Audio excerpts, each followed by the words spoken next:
Vale a pena investir em Galg 11? Quais são as suas vantagens e desvantagens? É nesse vídeo que eu vou te mostrar tudo sobre esse fundo, então eu convido você a se inscrever no canal, ativar o sininho, porque a gente traz conteúdos toda semana aqui de investimentos. Nosso principal objetivo aqui no canal é se aposentar por meio dos investimentos. Então, sem enrolação, já vamos direto para o relatório gerencial. Se caso você quiser baixar esse relatório, hoje você pode acessar de vários sites. Eu escolhi o Status Invest, mas tem o Clube FI, tem o Funds Explorer, eu vou deixar o link na descrição se caso você quiser baixar, beleza? Bom, pessoal, estamos aqui no site do Status Invest, onde a gente vai baixar o relatório do fundo. Antes a gente só vai dar uma passada rápida para a gente entender alguns dados importantes do fundo. Hoje ele está custando na faixa de R$ 8,88. Se a gente perceber, ele está na mínima histórica, ele está no menor patamar dele dentro de 52 semanas. Hoje ele está pagando um yield de 11%, um yield bem interessante. E se a gente olhar aqui, a gente consegue ver que ele está abaixo do seu valor patrimonial, né? O valor patrimonial dele seria de 9,31 e hoje ele está abaixo a 0,95. Então significa o seguinte, que ele tem hoje 535 milhões de patrimônio e o mercado está dizendo que ele tem 510. Então ele está com valor abaixo do patrimônio. Hoje ele tem 21.737 cotistas, e pagando no último mês, agora no mês de fevereiro, 8 centavos por cota.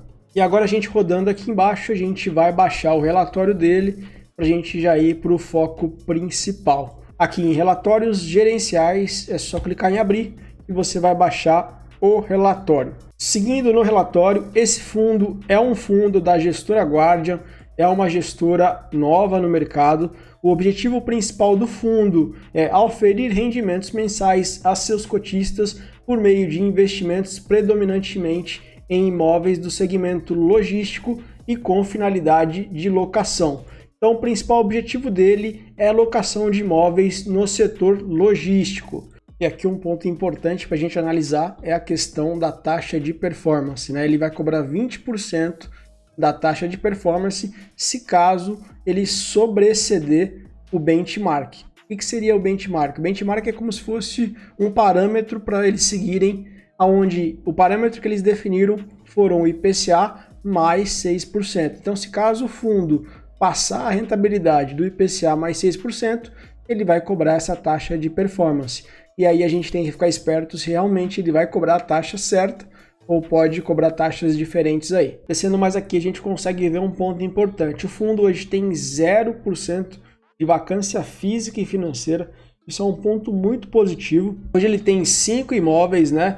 Tem uma quantidade aí mínima de 5 imóveis. Eu acredito que abaixo de 5 imóveis já começa a ficar um pouco mais arriscado, porque você tem pouca diversificação, né? Mas 5 imóveis para cima é um ponto legal. Liquidez média de 1,4 milhões por dia, uma liquidez interessante. Aqui é o seu portfólio, então ele tem hoje 98% em imóveis e 2% em ativos financeiros, né? Totalizando 5 imóveis e 0 vacância física, 0 vacância financeira. E a distribuição geográfica a gente consegue analisar, ele tem 100% de contratos atípicos. E o que são esses contratos atípicos, né? Os contratos atípicos são contratos mais longos normalmente, entre 9 e 10 anos.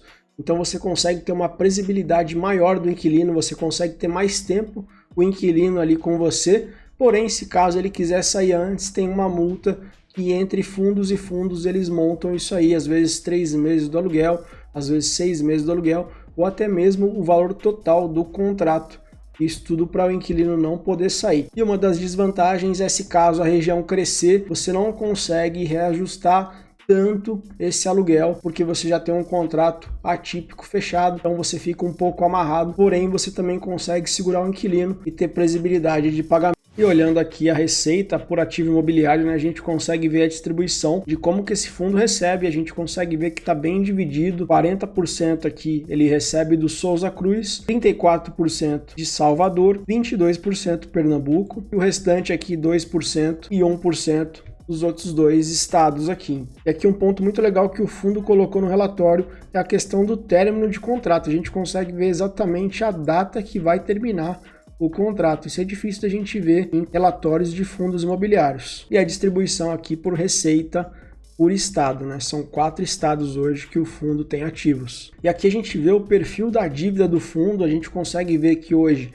os CRIs que ele tem de dívidas, né, são todos indexados ao IPCA, todos à inflação. 38% do fundo, 38% do patrimônio do fundo são dívidas, né? Porém, ele mostra aqui pra gente que o prazo das dívidas dos CRIs que eles têm são iguais aos contratos de locação. Então tá tudo bem casadinho, né? Então eles conseguem segurar essa dívida junto com contratos dos inquilinos e tendo um pouquinho mais de segurança aí, ao menos que os inquilinos não paguem o aluguel, alguma coisa muito aleatória aconteça, tá tudo bem casado, tudo bem controlado aparentemente. E rodando aqui embaixo a gente consegue ver todos os imóveis do fundo, né, o Santa Cruz em Cachoeirinha, Rio Grande do Sul, o Vitória de São Antão em Pernambuco, todos os imóveis a gente consegue ver detalhes aqui bem bacana. Principalmente o ranking desses imóveis, né? A gente consegue ver que esse aqui é um AAA. A gente tem outros imóveis aqui em cima que mostra pra gente aqui, ó, AA+, questão do crédito, né? AAA também. Então a gente consegue ver que são imóveis de boa qualidade. E esse fundo, recentemente, ele fez um desdobramento. O que significa isso? Né? Ele custava mais ou menos em torno de R$100 e ele desdobrou, passando a custar R$10. Então, quem tinha uma cota antes de R$100 passou a ter 10 cotas de R$10. Então, nesse desdobramento, não mudou praticamente nada, só mudou a quantidade de cotas mesmo. Só que ele teve uma queda muito grande, né? Exatamente nesse último mês, porque muitos investidores não entenderam por que aconteceu essa queda. Também porque a Selic está muito alta hoje, então as pessoas preferem ir para a renda fixa do que talvez estar investindo no fundo imobiliário, e por esse motivo esse fundo está caindo bastante. Então se você gostou do vídeo, se inscreva no canal, ativa o sininho que eu vou trazer mais conteúdos como esse toda semana. Valeu, até a próxima!